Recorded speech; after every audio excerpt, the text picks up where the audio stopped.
ने हरा दिया पंजाब को अपने लास्ट मैच में, लेकिन उससे पंजाब की नहीं, उससे लीग की हो गई है बल्ले बल्ले। देखिए, सब टीम्स के फैन अपनी टीम्स की तरफ है, लेकिन हम किसकी तरफ है? हम तो लीग की तरफ है। तो पिछले 3 दिनों में जो रिजल्ट्स आए हैं, जहां गुजरात हारी, फिर बेंगलुरु हारी, फिर पंजाब हारी, उससे एक बात पक्की हो गई है कि टॉप 2 का फैसला जो है वो होगा लीग स्टेजेस के आखिरी मैच के बाद। इस गणित को एक बार फिर समझाने का मौका मिल गया है, क्योंकि कहानी में फिर आ गया है ट्विस्ट। किसने सोचा था तीनों टीम्स अपने मैचेस हार जाएंगी and all the qualified teams have a chance to make it the top 2। इस गणित को थोड़ा विस्तार से समझाते हैं। One tip one hand with Jatin Sapru में।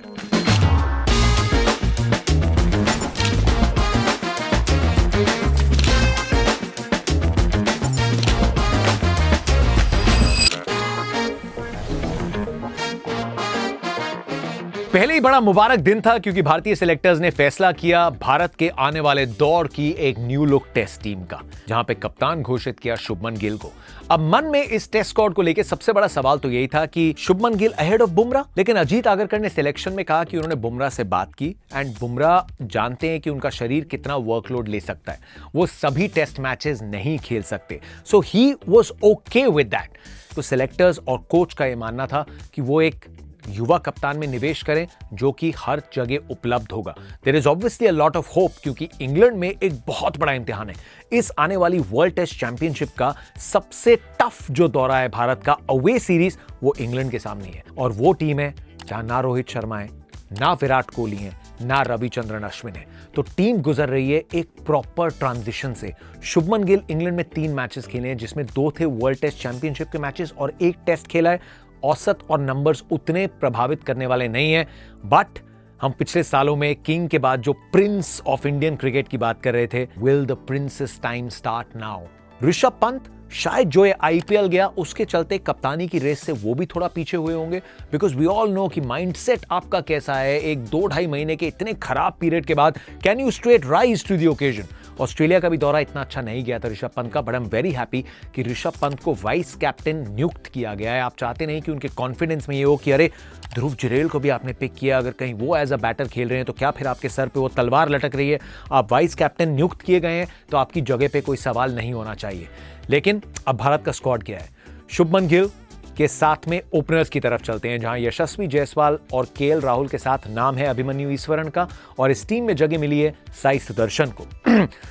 मिडिल ऑर्डर में जब आप आएंगे तो फिर Karun Nair makes a comeback after a long time. Triple century लगाई है भारत के लिए करुण नायर ने एक, और उनको उनकी मेहनत का फल मिला है, उनको जगह मिली है इस टीम में। लेकिन बैटिंग अब भी थोड़ा एक चिंता का विषय रहेगा भारत के लिए। ऑलराउंडर्स की भूमिका में 2 स्पिन ऑलराउंडर्स हैं, रविंद्र जडेजा और नीतीश कुमार वाशिंगटन सुंदर के रूप में।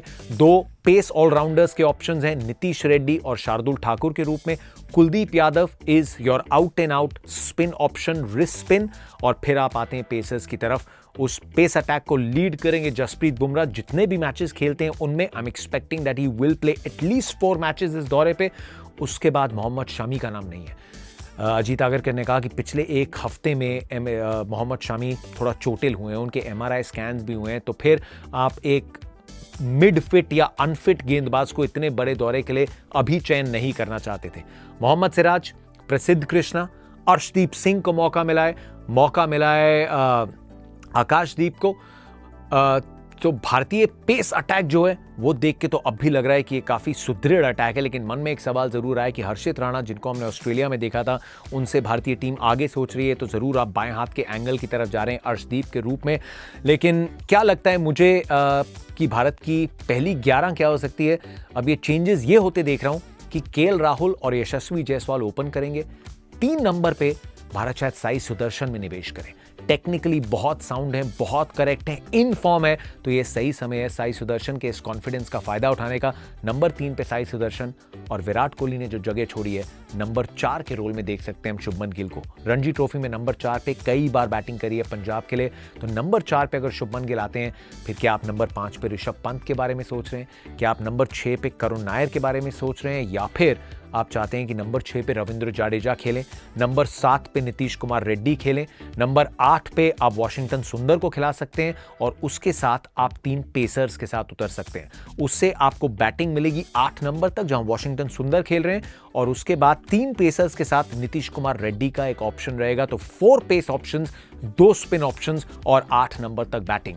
हेडिंगली में शुरुआत होगी जहां ओवरहेड कंडीशंस के चलते भारत थोड़ी बैटिंग पे गौर फरमा सकती है, but it's time for a transition और हमें बहुत रियलिस्टिक रहना पड़ेगा अपनी टीम से इन नतीजों में भी।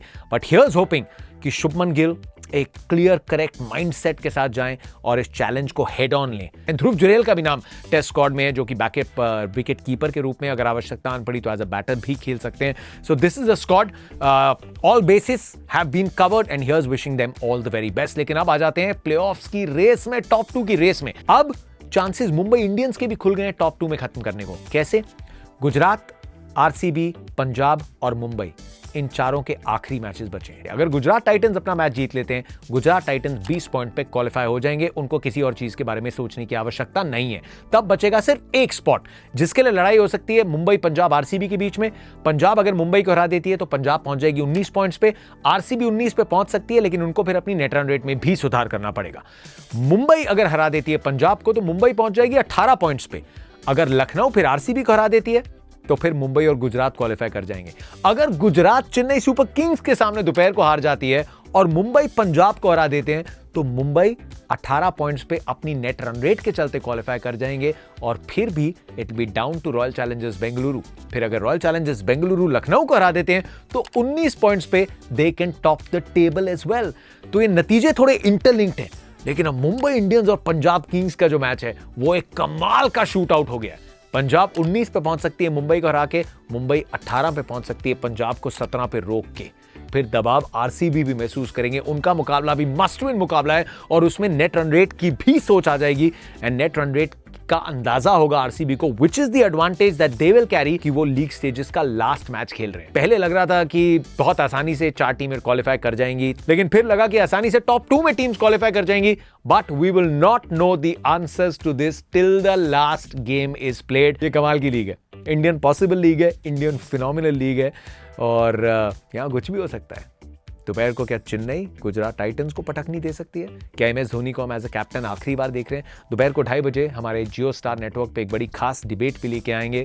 क्या आगे का रास्ता चेन्नई सुपर किंग्स को एमएस धोनी के साथ तय करना चाहिए या फिर वो कड़वा घूंट पीना चाहिए? उस डिबेट को मिस मत करिएगा। दोपहर को 2:30 बजे आने वाले दिनों में प्रीव्यूज आते रहेंगे, because it is all to play for and it's split wide open.